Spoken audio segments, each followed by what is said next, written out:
नमस्कार, आप देख रहे हैं टीवी 9 भारतवर्ष और आपके साथ मैं हूं करुणा शंकर शर्मा। स्वागत है आपका हमारे show agenda full and final में। हम इस बुलेटिन में आपको देश और दुनिया की हर वो खबर दिखाते हैं जो दिन भर का एजेंडा सेट करती है। आज देश और दुनिया का एजेंडा सेट करने वाली खबरें हैं। तो आज की पहली बड़ी खबर क्या है? वॉर जोन से इजराइल ने ईरान पर हमले की फाइनल तैयारी कर ली। किसी भी वक्त इजराइल ईरान पर मिसाइल अटैक कर सकता है। नेतन्याहू ने ईरान पर हमले की प्लानिंग फाइनल कर ली है, लेकिन अमेरिका को पूरी जानकारी नहीं दी है। टीवी 9 भारतवर्ष की एक्सक्लूसिव रिपोर्ट आपके सामने। आगे हमारी तीसरी खबर लेबनान इजराइल से है। इजराइल ने हिजबुल्लाह पर जीपीएस पर अटैक किया है। इजराइल ने हिजबुल्लाह के 90% रॉकेट को नाकाम कर दिया है। और साथ ही बुलेटिन के आखिर में बात करेंगे देश की ताकत की। भारत के रक्षा सौदे से दुश्मनों में खलबली मच गई है। तो मच गया। और एजेंडा फुल एंड फाइनल की शुरुआत करते हैं। सबसे पहले खबर मिडिल ईस्ट से है। बड़ी खबर आपके सामने। दक्षिणी लेबनान में इजराइल का विध्वंसक हमला हुआ है। हिजबुल्लाह के ठिकानों पर भीषण बमबारी हुई है। 500 से ज्यादा ठिकानों पर एयर स्ट्राइक की गई। इजरायली बटालियन 36 डिवीजन का हमला हुआ है। ये देखिए आप।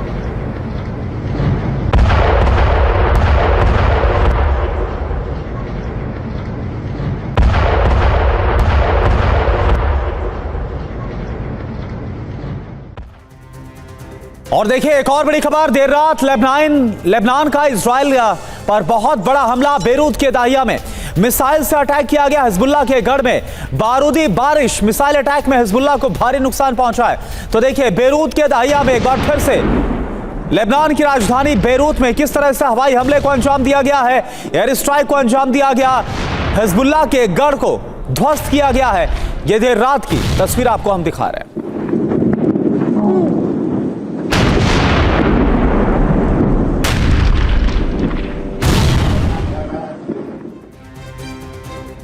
और वही दक्षिणी लेबनान में आईडीएफ की भीषण बमबारी में हिजबुल्लाह के कई लड़ाके मारे गए हैं। इजराइल की बमबारी का वीडियो सामने आया। ये देखिए आप। दक्षिणी लेबनान की तस्वीर आपको दिखा रहे हैं, जहां पर वो दक्षिणी लेबनान जो कि हिजबुल्लाह का बहुत ही मजबूत गढ़ माना जाता है।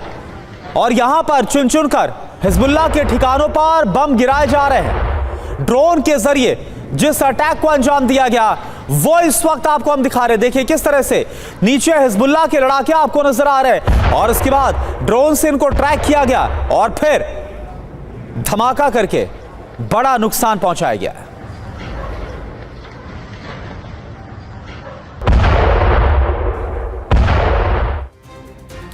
और एक और बड़ी खबर लेबनान से तबाही की तस्वीर सामने आई है। ड्रोन तस्वीर में दिखी है यारून के गांव की तबाही। एयर स्ट्राइक से पूरा इलाका खंडहर बन गया है। यह देखिए लेबनान के यारून की तस्वीर आपको दिखा रहे हैं। किस तरह से पूरा गांव आपको खंडहर में तब्दील होता हुआ नजर आएगा। यारून गांव जहां पर ज्यादातर इमारतें ध्वस्त हो गई है इजराइल के हमलों में, इजराइल के हवाई हमलों में। और ये एक तस्वीर आपको हम दिखा रहे हैं जो ड्रोन फुटेज कैप्चर की गई है। इसमें आप देखिए लेबनान का एक गांव यारून और वहां के हालात क्या है।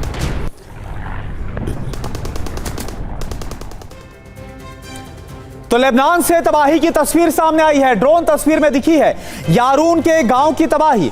एयर स्ट्राइक से पूरा इलाका खंडहर बन गया। यह तस्वीर हमने आपको दिखाई। और चले अब एक नजर डालते हैं लेबनान में चल रही भीषण जंग पर।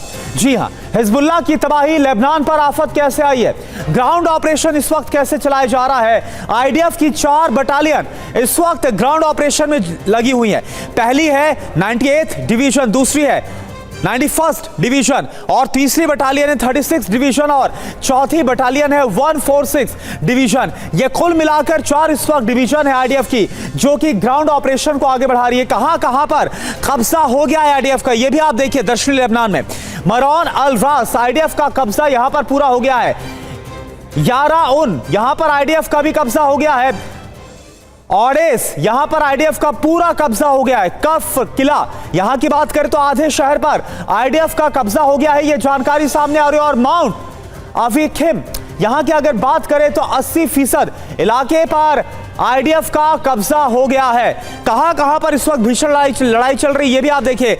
बलिडा, मेस अल जबाल, नकोड़ा और अलमा अल शाब, ये वो इलाके हैं जहां पर आमने सामने की लड़ाई चल रही है। इसके अलावा हिजबुल्लाह के ठिकाने, रॉकेट लॉन्च सेंटर, हथियार डिपो, वेपन सप्लाई रूट, ये वो जगह है जहां जहां पर अभी तक आईडीएफ की तरफ से एयर स्ट्राइक को अंजाम दिया गया है और भारी नुकसान पहुंचाया गया है। एक और बड़ी खबर आपको बता दें, बाइडेन नेतन्याहू के बीच टेलीफोन पर बात हुई है।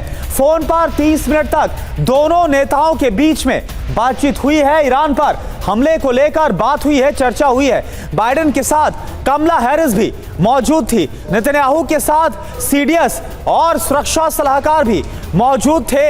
यानी ये माना जा रहा है कि आगे की रणनीति क्या होगी और ईरान के खिलाफ खास तौर पर युद्ध को लेकर स्ट्रेटेजी पर बात हुई होगी, ये माना जा रहा है। और देखिए एक और बड़ी खबर अब इस बातचीत को लेकर व्हाइट हाउस की तरफ से बयान भी आ गया है।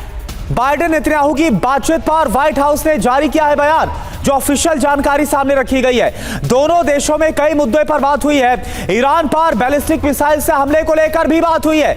यानी जिस बात की संभावना थी वही हुआ है। किस तरह से ईरान पर हमला किया जाएगा, बैलिस्टिक मिसाइल से ईरान के खिलाफ अटैक होगा, यह बातचीत में शामिल है। ऑफिशियल बयान दिया गया। तो बेंजामिन नेतन्याहू और जो बाइडेन ने करीब 30 मिनट तक फोन पर बात की, लेकिन आपको बता दें कि एक्सक्लूसिव खबर के मुताबिक नेतन्याहू बाइडेन को अपना पूरा प्लान नहीं बता रहे हैं। जो जानकारी सामने आ रही है, ईरान पर भीषण हमले की तैयारी है बेंजामिन नेतन्याहू की, बाइडेन को नहीं दी गई है। इसके बारे में पूरी जानकारी, पूरी डिटेल TV9 भारतवर्ष पर एक्सक्लूसिव जानकारी। अमेरिका पर इजरायल को भरोसा नहीं रहा, यह खबर आ रही है। डिटेल शेयर करने से इजरायल बच रहा है। इसके अलावा खबर क्या है, नीड टू नो बेसिस पर इस वक्त काम कर रहा है इजरायल, यानी कि सिर्फ वही बताया जा रहा है जो इजरायल चाहता है। 5 वजह क्या है, हमले का प्लान लीक होने का डर है, इस बात का डर नेतन्याहू को। इसके बाद अगली वजह, ईरान पर हमला रोक देने का भी खतरा है, अमेरिका दबाव बना सकता है। तीसरी वजह क्या है, एटमी साइट पर हमला रोकने की कोशिश संभव है और इजरायल चाहता है कि ईरान की जो एटमी साइट है उसको तबाह कर दिया जाए। चौथी वजह, सीधी जंग से बचने की कोशिश में इस वक्त अमेरिका है, क्योंकि अमेरिका को यह पता है कि इसके बाद मिडिल ईस्ट में हालात बहुत ज्यादा गंभीर हो जाएंगे। और 5वीं वजह, नेतन्याहू के फैसले से जो बाइडेन काफी ज्यादा नाराज है। और एक और बड़ी खबर आपको बताएं, इजरायल के पीएम नेतन्याहू का बहुत बड़ा बयान, मिडिल ईस्ट पर राज करना चाहता है ईरान। यह इजरायल के पीएम नेतन्याहू की तरफ से कहा गया, ईरान को सिर्फ इजरायल ही रोक सकता है, यह नेतन्याहू का बयान। और एक और बड़ी खबर, ईरान पर हमले को लेकर इजरायल के रक्षा मंत्री योव गैलेंट का बयान आया है। इजरायल पर हमला सटीक और आश्चर्यजनक होगा, योव गैलेंट की तरफ से कहा गया। ईरान को समझ में नहीं आएगा कि क्या हुआ। היכולת לתקוף היא יכולת מאוד חזקה, וכמו שעשינו עד עכשיו במלחמה בכל הגזרות האחרות, מי שתוקף אותנו ייפגע וישלם מחיר. התקיפה שלנו תהיה קטלנית, מדויקת. और वही इजरायली रक्षा मंत्री की धमकी के बाद ईरानी सांसद घबरा गए। 39 सांसदों ने सुरक्षा परिषद को चिट्ठी लिख दी। बाकायदा चिट्ठी में परमाणु हथियारों के प्रोडक्शन को बढ़ाने की मांग की गई है। यानी कि ईरान को पता है कि अगर वो एटमी ताकत के तौर पर सामने आएगा तभी किसी को रोका जा सकता है। और चलिए अब आपको बताते हैं इजरायल ईरान पर कहां कहां पर हमला करना चाहता है। ईरान पर हमले की फाइनल तैयारी क्या है, टारगेट पर कौन कौन सी साइट है। मिलिट्री बेस पर टारगेट किया जाएगा। इसके अलावा ऑयल डिपो पर भी ईरान चाहता है कि वो हमला करे। इसके साथ साथ न्यूक्लियर साइट्स की अगर बात करें तो इसमें कौन कौन सी साइट्स शामिल है। नातांज न्यूक्लियर एनरिचमेंट प्लांट है जिस पर हमला किया जा सकता है इजरायल की तरफ से। तेल अवीव से दूरी कितनी है, कुल मिलाकर 2027 किलोमीटर की दूरी है अगर नातांज की बात करें। इसके अलावा फोर्डो न्यूक्लियर साइट की अगर बात करें, यह भी एनरिचमेंट प्लांट है। तेल अवीव से इसकी दूरी है 1842 किलोमीटर और इस पर भी अटैक करना चाहता है इजरायल। अराक न्यूक्लियर रिसर्च सेंटर की बात करते हैं, उसकी दूरी तेल अवीव से है 1712 किलोमीटर। और इसके अलावा इस्फहान न्यूक्लियर रिसर्च सेंटर, इसकी दूरी है तेल अवीव से 1982 kilometre. Bushehr nuclear power plant की बात करें तो तेल अवीव से यह है 2072 किलोमीटर दूर, और इसको भी तबाह कर देना चाहता है इजराइल। इजराइल का चैलेंज क्या है यह भी आप जान लीजिए। इजरायली फाइटर्स की उड़ान 1500 से 1600 किलोमीटर है। ईरान में रूसी डिफेंस सिस्टम एक्टिव है, इसका भी बड़ा डर है, जो ना तो गाजा में था और ना ही हिजबुल्लाह में था, लेकिन यह ईरान के पास है। एक और बड़ी खबर, किर्यात शिमोना पर हिजबुल्लाह का बहुत बड़ा हमला हुआ है। रिहायशी इलाकों पर रॉकेट से हमला किया गया। हवाई हमले में कई घरों को भारी नुकसान पहुंचा है। यह देखिए आप तस्वीर इस वक्त हम आपको दिखा रहे हैं।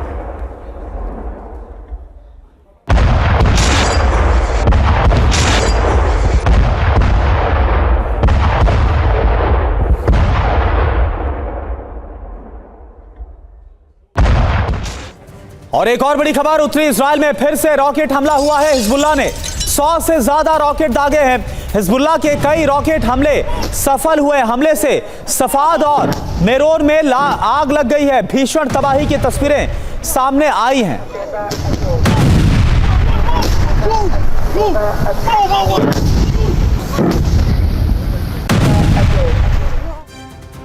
और देखिए एक और बड़ी खबर, इजराइल के किर्यात शिमोना में भीषण आग। हिजबुल्लाह के हमले से कई इमारतों में आग लग गई है। एक और तस्वीर आपको हम दिखाते हैं। हिजबुल्लाह ने, ये देखिए, इजराइल के किर्यात शिमोना में जो हमला किया और कई जो इमारतें हैं उनको ध्वस्त कर दिया है इस हमले में। ये देखिए आप। एजेंडा फुल एंड फाइनल में अब खबर देश की करते हैं। रक्षा खरीद पर मोदी सरकार का बहुत बड़ा फैसला। 80,000 करोड़ रुपए के रक्षा सौदे को मंजूरी दी है। सुरक्षा मामलों की कैबिनेट कमेटी ने मंजूरी दी है। न्यूक्लियर अटैक सबमरीन बनाने की मंजूरी मिली है।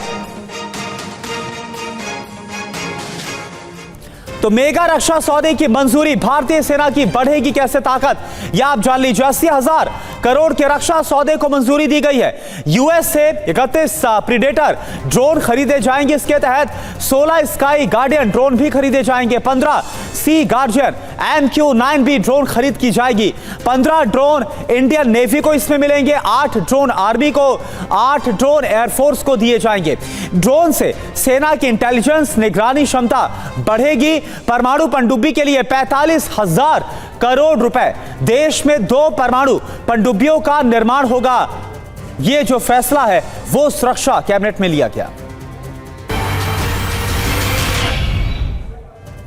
और देखिए एक और बड़ी खबर, प्रधानमंत्री मोदी 2 दिन के दौरे पर लाओस रवाना। 21वें भारत आसियान सम्मेलन में शिरकत करेंगे प्रधानमंत्री। आसियान नेताओं के साथ रणनीतिक साझेदारी की समीक्षा की जाएगी। इस दौरान पूर्वी एशिया शिखर सम्मेलन में भी शामिल होंगे। तो लाओस के लिए रवाना हो गए हैं प्रधानमंत्री। और पड़ोसी मुल्क बांग्लादेश से बड़ी खबर है, फिर हिंदू मंदिर को निशाना यहां पर बनाया गया है। राजबाड़ी शहर के मंदिर में हमला किया गया। अज्ञात उपद्रवियों ने मूर्तियां तोड़ी। ये देखिए एक बार फिर से कैसे बांग्लादेश में हिंदू मंदिरों पर निशाना बनाया गया, निशाने पर लिया गया। उपद्रवियों ने दुर्गा मंदिर में तोड़फोड़ की है और इसका सबूत इन तस्वीरों के जरिए